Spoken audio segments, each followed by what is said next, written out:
같이 기도하고 말씀 생각하십니다.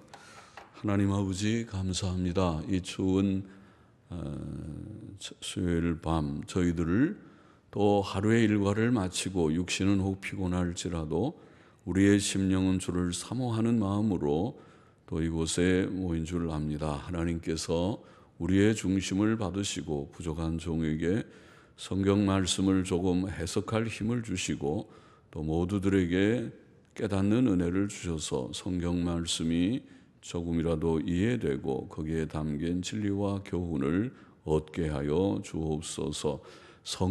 모든 성경은 하나님의 감동으로 된 것으로 교훈과 책망과 바르게 함과 의로 교육하기에 유익하며 하나님의 사람으로 온전케 하며 모든 선한 일을 행하기에 온전케 하기 위하여 주신 말씀임을 믿습니다. 하나님께서 말씀하여 주시고 말씀을 읽고 해석하며 듣고 마음에 깨닫고 새기게 하시고 또 우리의 일상생활 속에서 하나님의 말씀이 시시때때로 기억되어서 그 말씀을 실천하며 행하여서 성도다운 자들이 되게 하시고 흠과 점이 없는 성화를 조금이라도 이루고 주의 형상을 이루는 저와 우리 모두가 되게 하여 주옵소서. 예수님의 이름으로 기도하옵나이다. 아멘. 아멘.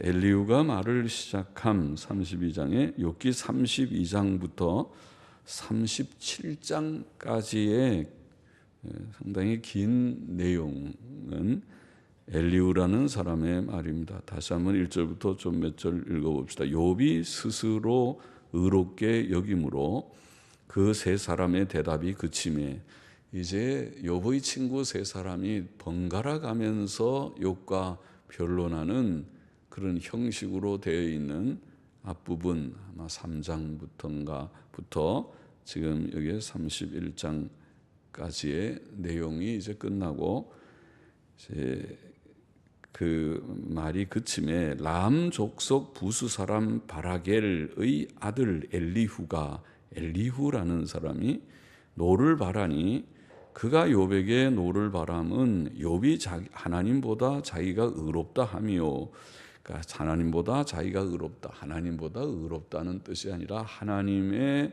섭리에 대해서 좀 저항하니까 하나님보다 자기를 정당화한다.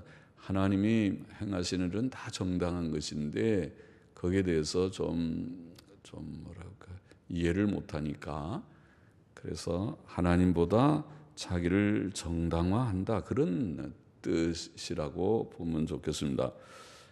하나님보다 사람이 의롭겠습니까? 그러나 하나님의 섭리에 대해서 저항한다는 뜻입니다. 하나님보다 자기가 의롭다고는 하나님보다 자기를 정당화하며 또 세 친구에게 노를 바람은 그들이 능히 대답지는 못하여도 욥을 정죄함이라. 엘리후가 그들의 나이 자기보다 많으므로 욥에게 말하기를 참고 있다가 세 사람의 입에 대답이 없음을 보고 노를 발하니라. 그렇게 되어 있습니다. 엘리후는 분명히 욥의 친구들과 그 자리에 함께 있었던 인물이었습니다.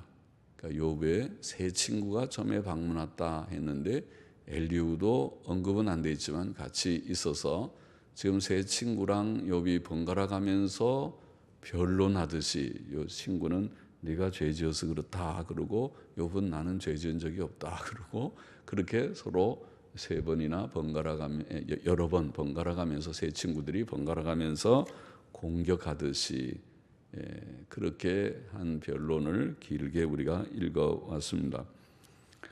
자, 이 엘리후는 매우 경건한 자이었고 욥의 친구들과 달리 그의 판단은 매우 건전하였다고 보입니다. 욥의 세 친구들의 대답이 없자 엘리후는 그들에게 노를 발하였다. 그렇게 되어 있습니다. 엘리후가 욥에게 노한 것은 그가 하나님보다 자기가 옳다고 자기를 정당화하기 때문이었습니다. 욥은 자신이 양심에 크게 가책되는 악을 행하지 않았다는 확신 속에서 자신을 고난 속에 두신 하나님의 섭리에 항의 하였습니다. 그래도 꽤 대단한 분이죠, 욥이. 보통 사람 같으면은 너 잘못했잖아 그러면은 다 잘못한 게 하도 많기 때문에 그 앞에 그냥 인정하고 굴복하고 말 테인데, 욥은 비교적 바르게 살려고 했으니까 한번 생각해봐도 내가 크게 잘못한 거 없는 것 같은데 이렇게 말했어요. 그런 정도의 자기가 양심을 생각해서 의식적으로 돌이켜봤을 때에 잘못이 없는 정도는 돼야 되죠. 우리의 양심이 우리를 너는 그렇게 자격이 없어. 너는 이렇게 봐. 며칠 날 이런 잘못했잖아. 네 양심이 너를 다 지적할 텐데 다른 사람은 몰라도 너는 알지.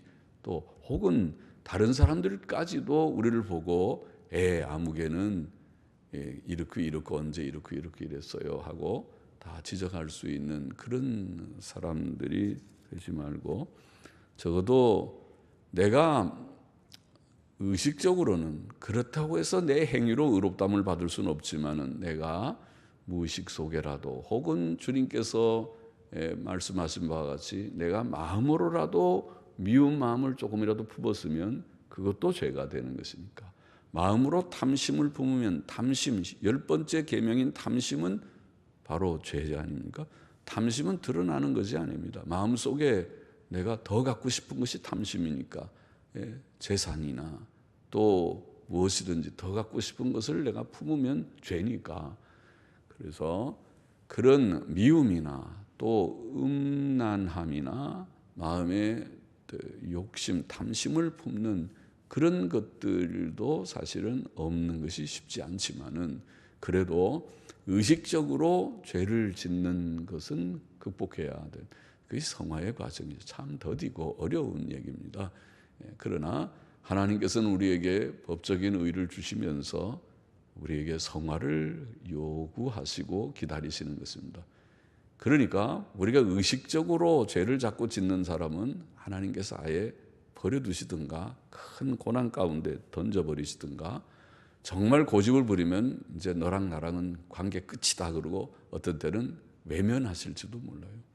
그러니까 그런 죄는 내가 의식적으로 짓는 죄가 있으면 무의식적으로도 아까 말한 대로 내 마음으로도 불현듯이 내게 일어나는 그런 죄성을 따라서 일어나는 그런 마음들이 그 자체도 죄니까 그것을 내가 막아내기 어렵지만은, 그러나 의식적인 죄, 내가 의도적으로 의식적으로 죄를 짓는 일은 적어도 없게 하려고 애써야 됩니다. 그것이 성화의 몸부림입니다. 갈등입니다. 싸움이라고 할 수 있어요. 자기와의 싸움이라고 할 수 있어요. 성화는 자기와의 싸움입니다. 그런데 욥은 그래도 크게 자기가 그런 데 대해서 거리낌은 없었지만은, 그러기 때문에 오히려 고난 속에서 하나님께 항의를 합니다. 하나님께, 하나님의 섭리에 대해서 나는 잘못이 없는 것 같은데 왜 도대체 내게 이런 고난을 주십니까?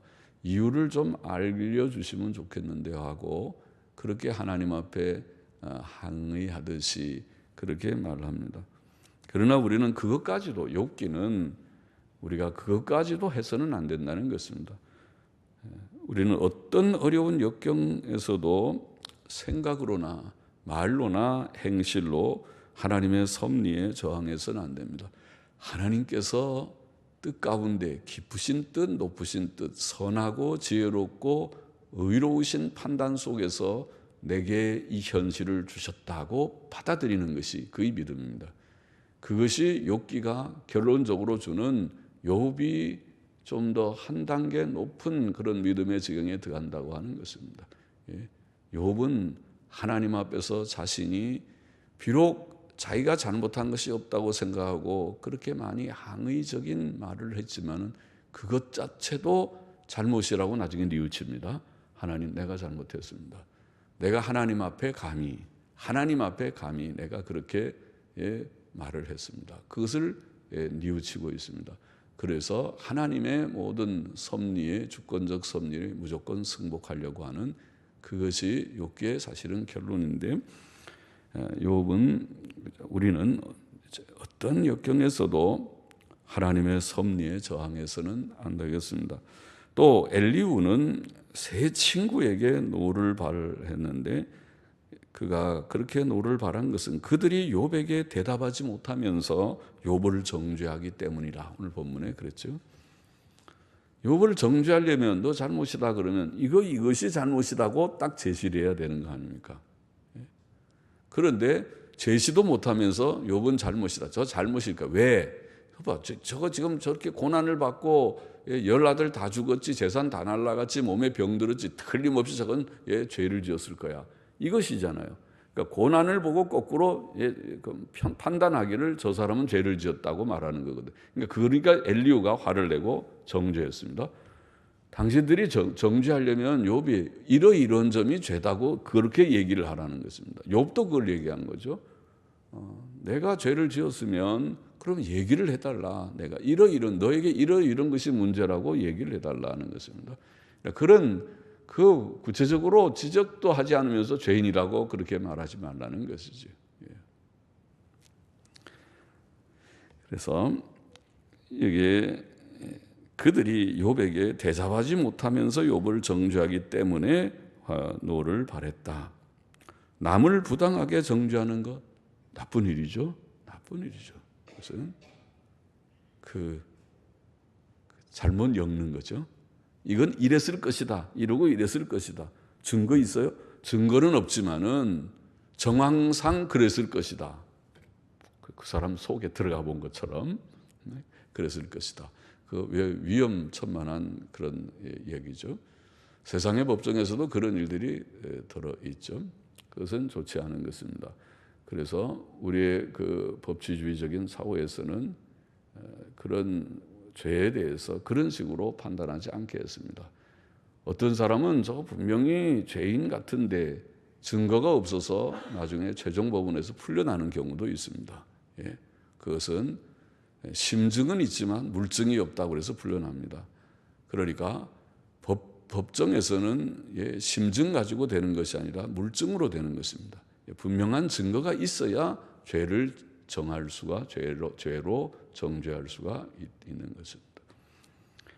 우리는 특별히 모든 인간관계에 있어서 또 우리가 생활할 때에 심증만 가지고 저 사람은 죄인 같아. 내가 여러 심증으로 보면 죄인 같아. 아마 다 파헤치고 들춰내면 분명히 죄일 거야. 그렇게 생각되는 일이 혹 있을지라도 그것 가지고 정죄하기는 조금 그렇습니다. 그걸 덮어놓으면 덮어놔지는 것이고 그것을 만일 드러나서 판단하면 물론 또 다 드러낼 수도 있겠지만은 그러나 그것으로 정죄할 문제는 아닙니다. 그것은 물증을 분명히 가지고 드러난 증거를 가지고 말해야 되기 때문이죠.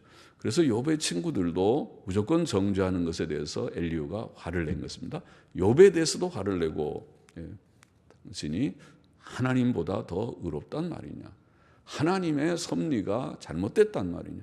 하나님께서 섭리하시면 그걸 받아들여야 되는 것이 우리 인생의 마땅한 자세가 아니냐. 그런데 자꾸 하나님보다 자기가 마치 정당한 것처럼 그렇게 항변하듯이 해서 되겠느냐. 그것이 엘리후의 말이에요. 욥에 대해서 화낸 이유고 욥의 친구들에 대해서도 무슨 증거도 없이 자꾸 정죄하는 것이 옳지 않다. 그렇게 화내었습니다.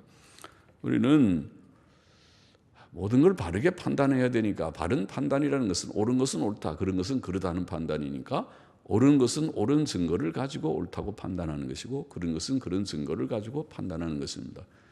의인을 악하다, 악인을 의롭다 이렇게 판단할까 봐 매우 조심해야 되는 것입니다. 왜냐하면 자기 마음대로 막 판단하는 것은 쉬운지는 몰라도 그 죄를 하나님 앞에서 묻게 될 것입니다. 하나님께서 너 옳지 않은 판단을 했다 할 때에 큰 벌을 각오해야 될 것입니다. 그래서 그런 각오를 하지 않으려면 판단 유보를 하는 것도 좋습니다. 잘 모르는 것은 모른다. 그쯤 내둬도 그것이 큰 문제가 아닐 것입니다. 판단하실 일은 하나님이시니 하나님께 판단을 맡겨야 될 일이 있습니다. 그러나 만일 판단을 해야 된다면 다 드러나서 물증을 가지고 증거를 가지고 명백히 제시한 이것이 이렇지 않느냐. 그럴 때에 세상에서도 그래서 경찰관들이나 검찰이나 수사관들이 어려운 거죠. 그렇게 쉽게 하질 않아요. 항상 이번에도 신문에 보니까 프랑스의 유명한 인사가 북한 간첩인데 체포됐다고 나왔더군요. 그래서 그것도 오랫동안 계속 우리나라에 와서도 막 데모도 하는데 앞장서고 한 그런 얼굴도 알려진 인물이더군요. 그런데 계속 프랑스 경찰이 추적하고 또 증거를 추적하고 하다가 최종적으로 이거다 하고 그다음에 압수수색해서 체포했다고 하더라고요. 그것입니다. 심증은 있고 저 분명히 간첩인데 하더라도 물증이 없으면 잡을 수가 없습니다. 물증을 확보하기 위해서 기다리고 또 찾고 그래서 잡았다 싶으면은 잡는 그와 똑같은 것이죠. 자, 6절을 보십시다. 붓사람 바라겔의 아들 엘리후가 발언하여 가로되 나는 연소하고 당신들은 연로함으로 참고 나의 의견을 감히 진술치 못하였노라. 내가 말하기를 날이 많은 자가 말을 낼 것이요 해가 오랜 자가 지혜를 가르칠 것이라 하였으나 사람의 속에는 심령이 있고 전능자의 기운이 사람에게 총명을 주시나니 대인이라고 지혜로운 것이 아니요 노인이라고 공의를 깨닫는 것이 아니라 그러므로 내가 말하노니 내 말을 들으라. 나도 내 의견을 보이리라. 엘리후는 욥이나 그 친구들과 달리 나이가 어렸기 때문에 그들이 말하는 동안 잠잠히 참고 있었고 감히 그의 의견을 말하지 못했습니다. 왜냐하면 노인들이 일반적으로 인생 경험이 많아 젊은이들보다 더 지혜롭기 때문이었습니다. 노인들이 경건과 도덕성을 구비한다면 아마 그러할 것입니다. 그러므로 엘리후는 날이 많은 자가 말을 낼 것이요 해가 오랜 자가 지혜를 가르칠 것이라고 말했습니다. 그러므로 사도 바울은 디도서에서 젊은 목회자 디도에게 늙은 여자들이 젊은 여자들을 가르치게 하라 그렇게 교훈했죠. 나이가 많은 여자들은 그래도 쭉 지나오면서 실패도 하고 성공도 하고 또 성경 말씀을 읽어도 더 많이 읽고 들어도 더 많이 듣고 또 보고 느끼고 경험하면서 젊은이들에게 이건 이렇게 하는 게 좋을 거다 하고 교훈을 하고 조언을 해줄 수가 있겠죠. 그것이 일반적이죠. 그러나 교만한 젊은이들은 그 말을 듣지 않겠죠. 내가 다 한다고. 다 젊을 때에는 마음이 높아서 교만해지기가 쉬워서 자기가 다 아는 것 같이 하지만은 그러나 세월이 지나면 그것이 아니라는 것을 뒤늦게 깨닫게 되겠죠. 그래도 그거는 돌이킬 수 없는 그런 일이 되죠. 지혜로운 젊은이들, 겸손한 젊은이들은 그것을 또 다 참고하고 듣고 좋은 것을 받아들이고 또 좋지 않다고 말씀에 위배되거나 양심에 거리끼는 것은 받지 않으면 되지만은 그러나 조언들을 받는 그런 겸손함이 있으면 지혜를 더 얻겠죠. 자, 이것이 일반적이지만 그러나 다른 한편 사람 속에는 영이 있고 전능하신 하나님의 기운 혹은 영감이 그에게 총명을 주기 때문에 하나님의 기운은 하나님의 영, 성령의 감동과 같은 것이라고 보죠. 사람 속에는 영이 있고 또 하나님의 기운, 하나님의 옛날 영어 성경은 하나님의 영감 그렇게 번역했는데 하나님의 영감이 성령의 감동이 있어서 그에게 총명을 주기 때문에 세상에서 높은 자라고 반드시 지혜로운 것이 아니고 노인이라고 반드시 공의를 깨닫는 것이 아니라고 엘리후는 바르게 말합니다. 그렇죠? 그러므로 잠언 1장 7절은 참 지혜가 하나님을 경외하면서 나온다고 말한 것입니다. 하나님을 경외하는 데서 참 지혜가 나오지 하나님 없는 자들이 나이만 먹었다고 지혜로운 것이 결코 아니다. 잠언 2장 6절은 하나님께서 지혜를 주신다고 또 말했습니다. 또 시편 119편 97절로 100절에 보면 하나님의 말씀을 묵상하고 깨닫는 자는 하나님의 말씀을 묵상하고 깨닫는 자는 원수보다 지혜롭고 스승보다 지혜롭고 노인보다 지혜롭다 그런 표현이 있죠. 그죠? 보통은 원수들이 머리가 좋아서 얼마나 궁리를 하고 모여가지고 머리들 짜내가지고 어떻게 하면 저 상대를 이길까 하고 자기네끼리 밤새 연구를 해서 하니까 보통 사람 그냥 순진한 사람들은 당하겠죠. 원수한테 당하겠죠. 원수한테 이기기 어렵겠죠. 그런데 원수보다 지혜롭고 스승보다, 보통 선생님들은 제자보다는 좀 지혜가 있는 사람일 테고 노인들이 젊은이보다 그런데, 그러나 하나님의 말씀을 읽고 묵상하는 자는 그들보다 지혜롭다, 그렇게 말했습니다. 하나님의 지혜입니다. 그래서 이게 엘리후는 내가 나이가 젊지만은 그러나 또 하나님께서 이런 깨달음을 주셔서 내가 몇 마디 좀 얘기해 보겠다, 그렇게 말하는 것입니다. 경건한 젊은이 같이 보입니다. 그리고 엘리후의 말은 하나님 앞에서 정당한 말 같이 보입니다. 엘리후의 말을 계속하다가 그 다음에 하나님의 말씀으로 넘어가 버립니다. 하나님이 폭풍 가운데 나타나 말씀하십니다. 그러니까 엘리후의 말을 하나님께서는 다 긍정하신 것처럼 보입니다.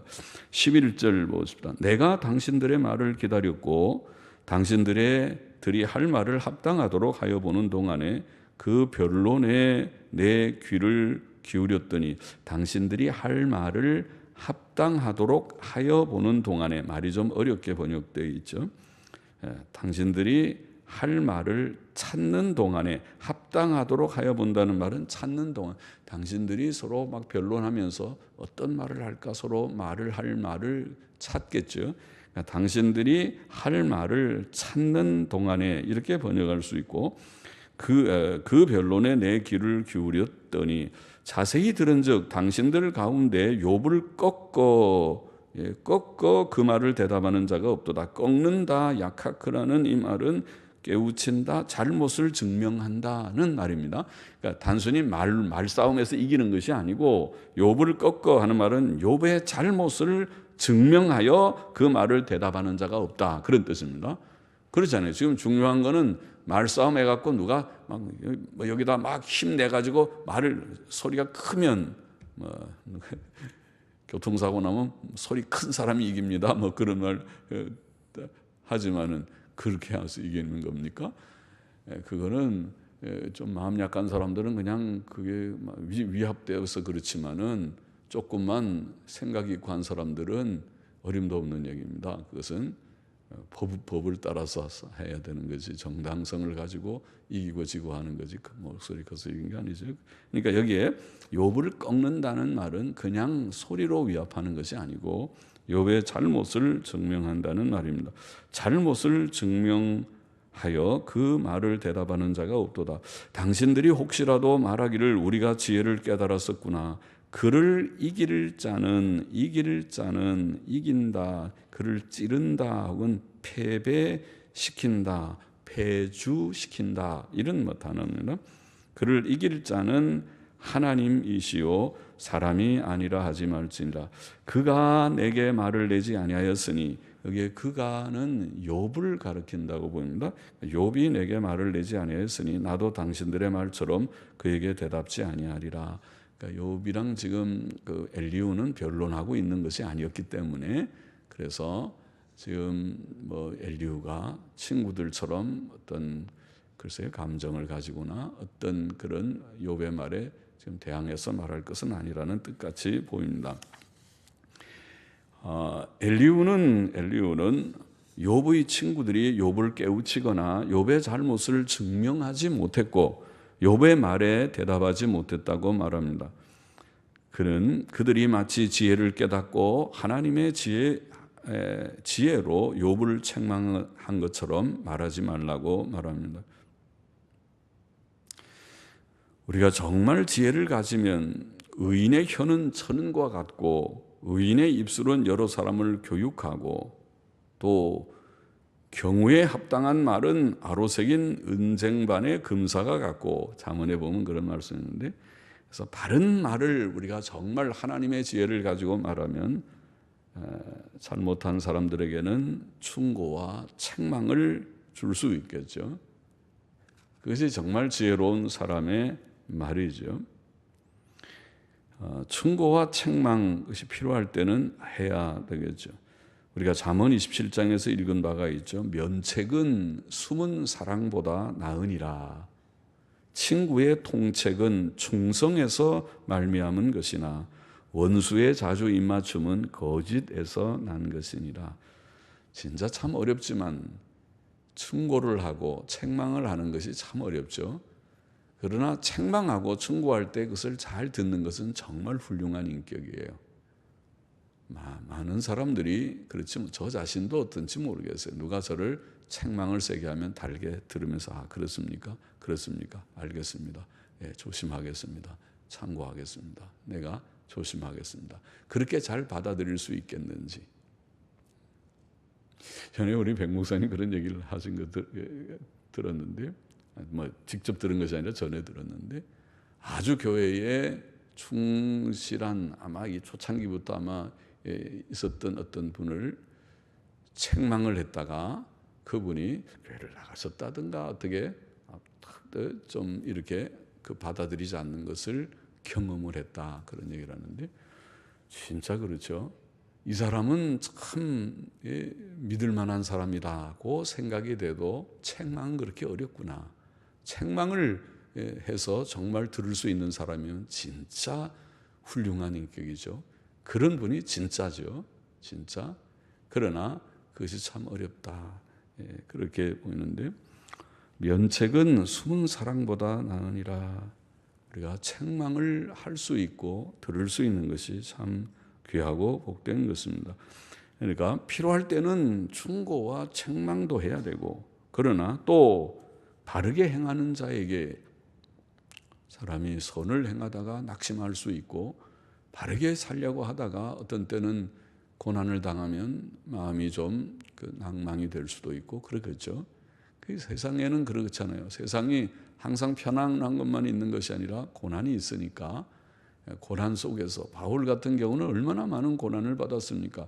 고난 자체가 하나님의 벌이라고만 생각한다면 바울은 낭망을 해도 보통 낭망한 것이 아니라, 아이고 내 이제는 사도고 전도자고 다 나는 못하겠다, 그러고 보따리 사서 어디론가 잠적해 버리겠죠. 그러나 낭망하지 않고 끝까지 내 사명, 내 직책을 감당해 보려고 했죠. 그래서 우리가 그런 사람들의 마음이 약하거나 또 낙심이 될 만한 그런 일들이 있는 자들에게는, 그런 사람 놓고 책망하고 그래 놓으면은 더 죽어버리죠. 그런 사람들에게. 그런 사람은 위로하고 격려하고 해야 되겠죠. 힘내세요. 누구에게나 다 고난은 있지 않습니까? 하나님께서 이 고난을 주신 것이고 또 잘 이겨나갈 힘도 주실 것이라고 생각합니다. 잘 이겨나가도록 힘을 잃지 마십시오. 이렇게 해야지. 위로와 권면을 줘야 되고, 또 그러나 또 잘못 행하는 자가 있으면은 그는 충고하고 또 책망도 할 수 있고, 그 양면이, 충고와 위로라고 하는 양면이 우리가 다 필요한 것이죠. 데살로니가전서 5장 14절에 보면 이런 말씀이 있죠. 형제들아 너희를 구원하노니 규모 없이 없는 자들을 권계하며, 규모 없다는 말은 하나님의 말씀대로 하지 않는 자들, 그런 자들, 무질서하게 행하는 자들, 규모가 없는 거죠. 그런 자들에게는 권면하고 경계하라. 당신 그렇게 하지 마세요. 그거는 믿음 생활 바로 하는 거, 교회 생활 바로 하는 거 아니에요. 죄 짓는 일이에요. 그렇게 하지 마세요. 권계를 하고, 또 마음이 약한 자들을, 아까 방금 말한 대로 마음이 약한 자들을 안위하고, 안위는 뭐예요? 위로하고 위로하고 격려하는 거죠. 안위하고 힘이 없는 자들을 붙들어주며. 그러면 잘못하는 자의, 아까 규모 없이 행하는 자들은 권계를 하고 충고하고 경계하고 어떤 데는 책망도 하고, 또 그러나 바로 하려고 하지만은 좀 마음이 약한 자들은 안위하고 힘이 없는 자들은 붙들어주고, 모든 사람을 대하여 오래 참으라. 오래 참으라.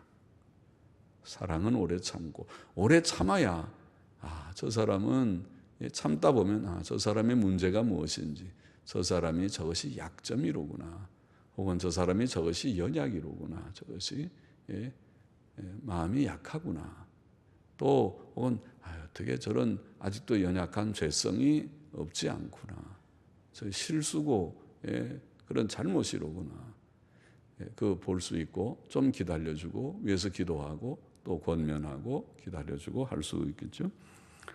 그렇지, 그래야 되겠죠. 그렇지 않으면은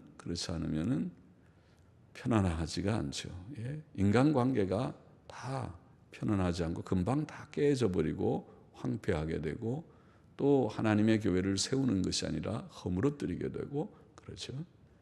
그것은 신앙의 미숙함 때문에, 인격의 미숙함 때문에 오는 일일 수 있죠. 일이라고 보여집니다. 15절 보십니다. 그들이 놀라서 다시 대답하지 못하니 할 말이 없음이로구나. 그들이 말이 없이 가만히 서서 다시 대답지 아니한즉 내가 어찌 더 기다리랴. 나도 내 본분대로 대답하고 나도 내 의향을 보이리니 내게 말이 가득하고 내 심령이 나를 강박함이니라. 보라, 내 가슴은 봉한 포도주 같고 새 가죽 부대가 터지게 됨 같구나.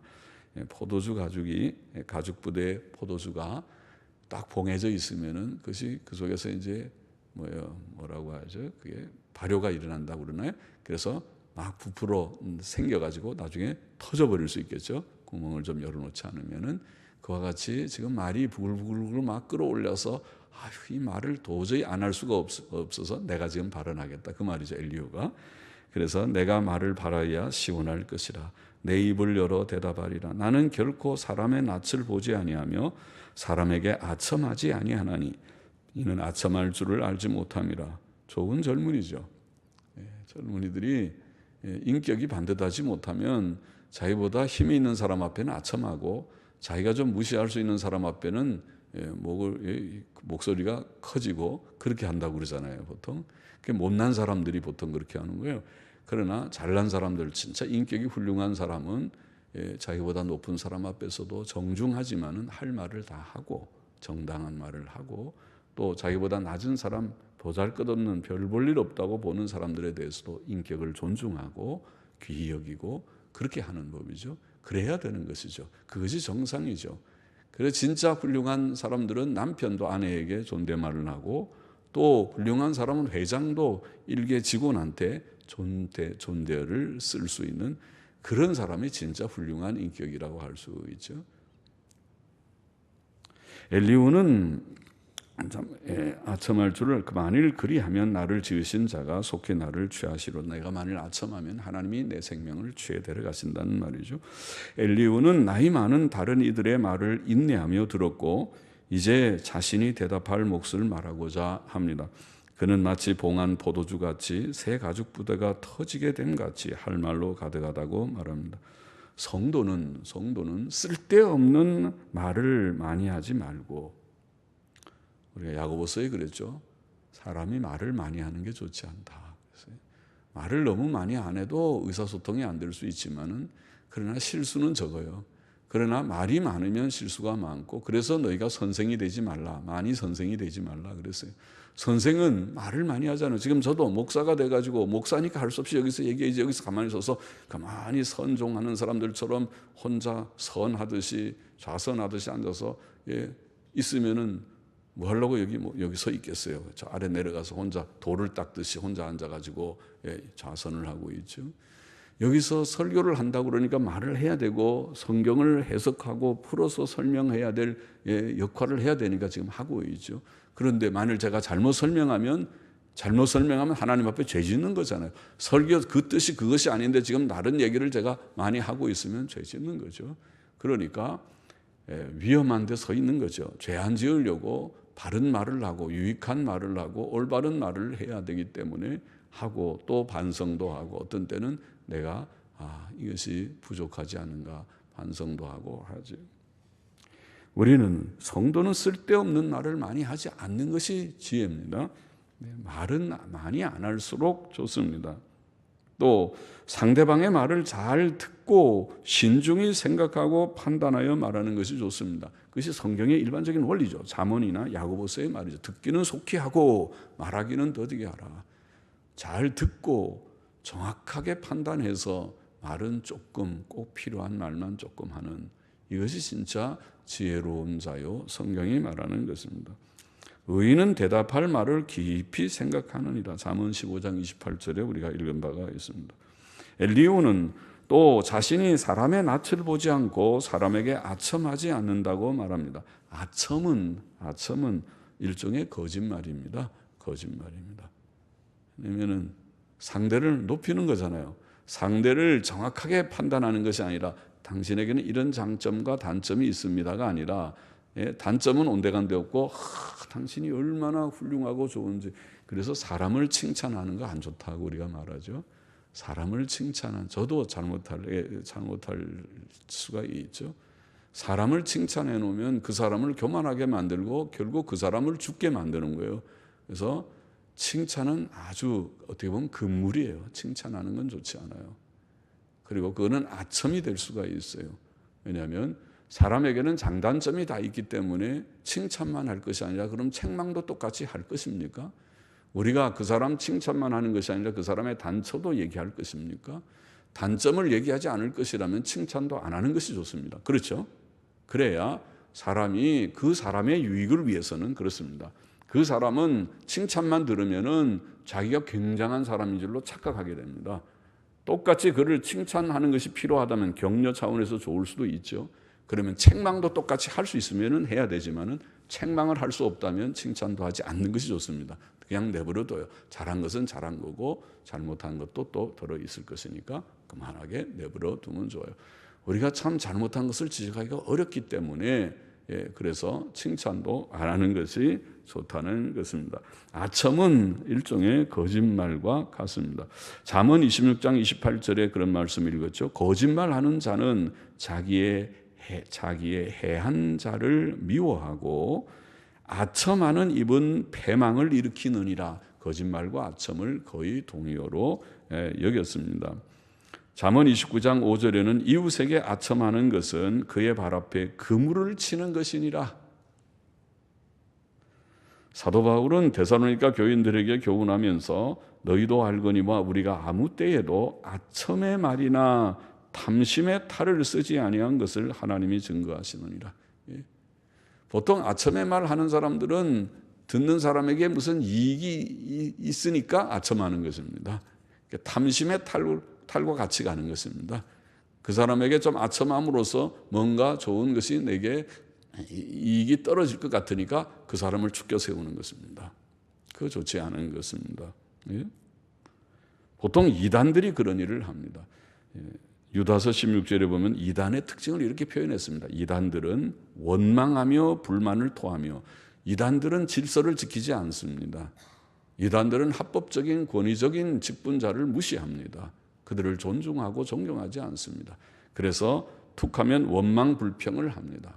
그것은 하나님을 대항하는 것이죠. 왜냐하면 하나님께서 모세를 세우시고 직분자들을 세우셨는데 할 수 있는 대로 직분자들을 존중하는 것이 질서를 지키는 것인데, 그렇지 않고 툭하면 모세 물러가라, 모세가 뭐냐, 우리끼리 대표 뽑아서 애국으로 돌아가자, 그런 얘기를 하면은 하나님께서 기뻐하지 않으십니다. 그것은 무질서입니다.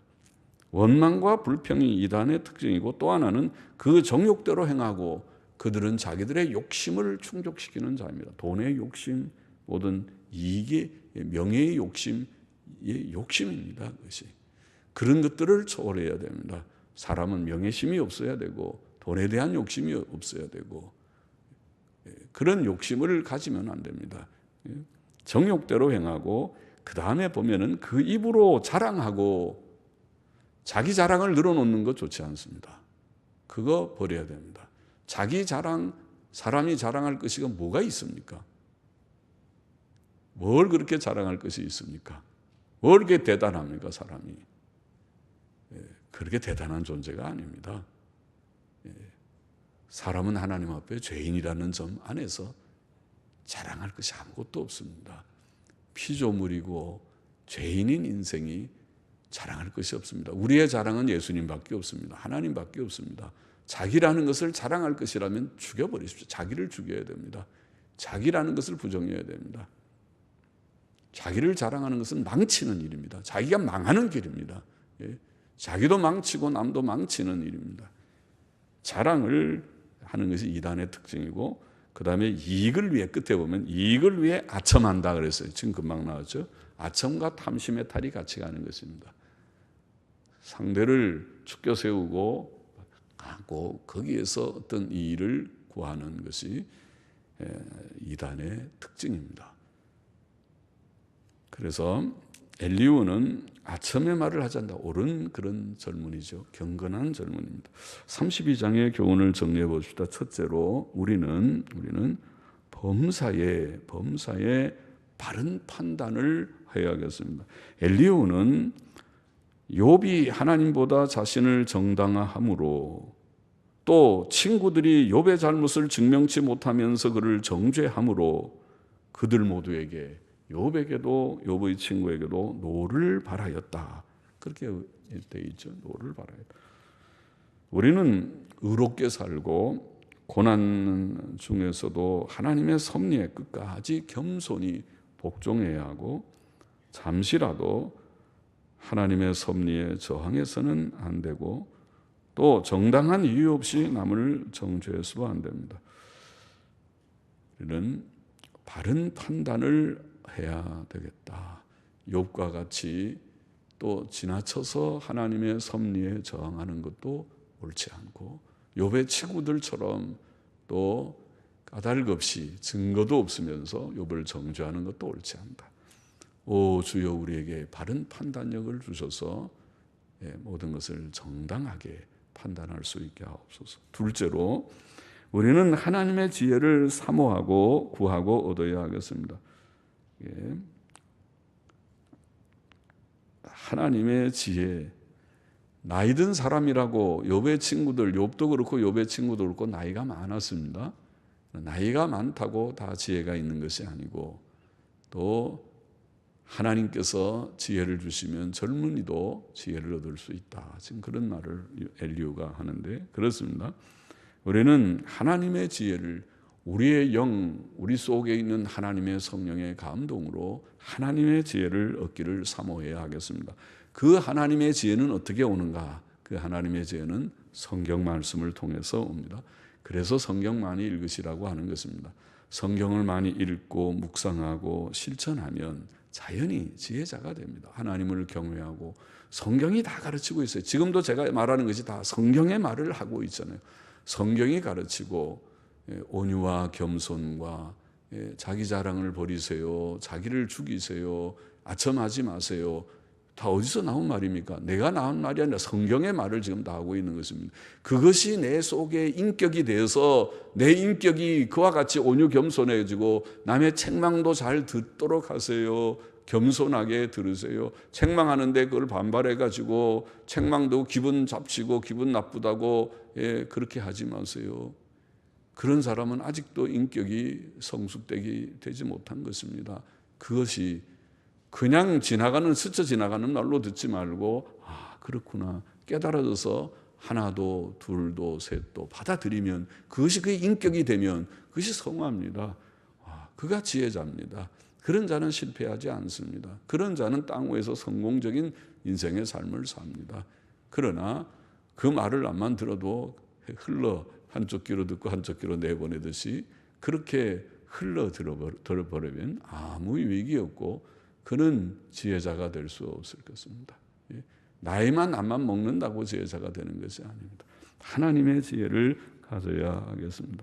이런 지혜를 얻어야 지혜자가 돼서 지혜로운 삶을 살고 이런 지혜자가 다른 사람에게 조언을 줄 때에는 아까 말한 대로 스승보다 낫고 또 노인보다 나은 지혜의 조언을 줄 수가 있겠다. 셋째로 우리는 필요한 경우 남에게 유익한 충고를 주고 또 필요한 경우 위로의 말도 줄 수 있어야 하겠습니다. 충고와 위로 지금 우리가 읽은 가운데서 우리가 남에게 할 수 있는 말은 결국 요약하면 충고와 위로입니다. 잘못을 행하는 자들에게는 적절한 충고를 주고 여보세요 그렇게 하시면 안 돼요. 그거는 믿음의 바른 길이 아니고 옳지 않은 길입니다. 그렇게 하면 당신에게 복이 안 되고 덕이 안 되고 유익이 안 됩니다. 충고해 줄 수 있고 또 마음이 약한 자들 바로 하려고 하지만 때때로 마음이 약해서 어려움이 있으면 마음이 휘청거리고 낙심하고 낙마하는 자가 있으면 위로 격려하고 그래도 힘내세요. 당신이 하는 일이 옳은 일이라면 힘내세요. 하나님께서 도우실 것이고 또 조금 있으면 어려움도 극복할 수 있을 거예요. 위로 격려해야 돼. 그러니까 이 두 개를 잘, 충고와 위로를 잘 사용해야 돼. 충고할 자에게 충고를, 위로할 자에게 위로를. 반대가 되면 안 되겠습니다. 죄 짓는 자에게 잘 되고 있어요. 예, 아주 잘 될 겁니다. 그러면 죽으라는 거죠. 죄 짓고 가서 죽으라는 말이 되는 거고, 낙심하는 자에게 가서 야단을 치고 당신이 죄 지어서 지금 고난이 온다고 그래 놓으면 그 사람은 진짜 와서 그 사람도 죽을 거예요. 양쪽 다 죽이는 일 하지 말고 살리는 일은 충고할 자에게 충고를 하고 위로할 자에게 위로를 주면 될 것이라고 봅니다. 그런데 넷째로 우리는 이런 충고나 위로를 줄 때에 여기 보면 신중하게 하고 진실하게 하라. 상대방의 말을 잘 들어보고 깊이 생각하고 신중히 판단해서 성급히 말해가지고 실수하지 말고 잘 듣고 곰곰이 생각해보고 그리고 충고와 위로를 줘야 되고, 남에게 거짓말이나 아첨의 말을 하지 말아라. 오늘 이게 짧은 본문 속에서 아첨의 말을 하는 것은 그건 거짓말이죠. 일종의 그렇게 하는 것은 그것은 참된 충고나 위로가 되지 못합니다. 참된 충고와 위로를 주기 위해서는 신중하게 하고 그리고 진실한 가운데서 해야 되고 아첨하는 말로 해서는 안 된다. 그런 교훈을 오늘 본문 속에서 우리가 한번 정리해 볼 수 있습니다. 같이 기도하십시다. 하나님 아버지, 우리는 부족한 자들입니다. 우리에게 범사의 바른 판단력을 주셔서 옳은 것을 옳다 그러고 그런 것을 그르다 할 수 있게 하여 주시고, 우리는 지혜가 부족한 자들이오니 하나님의 지혜를 우리에게 주셔서 우리가 참 지혜를 가지고 지혜로운 생활을 하고 남에게 조언을 줄 때 지혜의 조언, 유익한 조언을 주게 하시고, 정말 충고할 자에게 충고를, 위로할 자에게 위로를 그것도 신중하게 또 진실하게 아첨하지 말고 할 수 있는 자가 되어야 하겠다고 오늘 말씀을 통해서 우리가 교훈을 생각하여 싸우니 마음에 새기고 우리의 삶에 적용해서 좋은 사람들, 하나님 앞에서 바른 사람들, 복된 사람들이 되게 하여 주옵소서. 예수님의 이름으로 기도하옵나이다. 아멘.